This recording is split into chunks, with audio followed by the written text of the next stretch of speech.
Annapurna is the 10th tallest mountain in the world.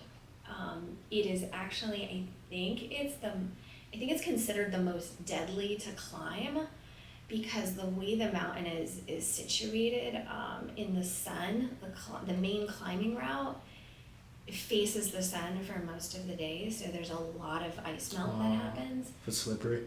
Yeah, there's a lot of avalanches, so like the death rate is super high, even though it's not. It's like the climbing to death rate is, or the attempt to death rate is much higher than I think most of the other mountains, including Everest, just because the avalanche risk is so high there. Mm-hmm. How would you compare the Everest to like the Everest, how dangerous it is to climb? I think the climb of the actual summiting of Annapurna, I think, is actually more dangerous. Oh wow. Although it's not as high of a mountain. It's still above 8,000 meters.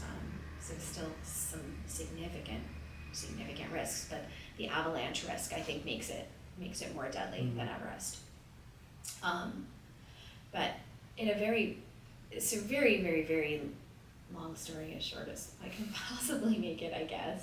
I ended up saying yes, and I joined this group of 15 people that I knew only this one man who I'd met in Colorado on that running retreat.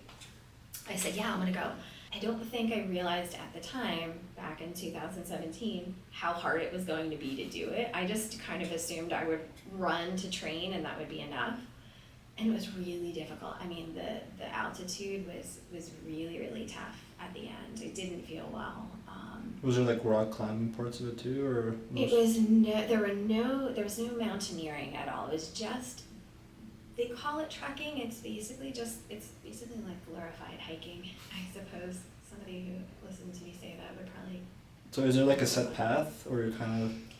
There are pretty much paths that, and you can do it on your own, but it's much easier to join like a trekking company and have a guide take you, because what you end up doing is you'll trek for, I don't know, anywhere from like 6 to 12 hours in any one given day, and you stop and you take breaks at what they call tea houses. They're like these little kind of miniature hotels, if you will, and not hotel-esque in any way. I mean, there's some of them have no running water, all the toilets are outside, if they're toilets at all.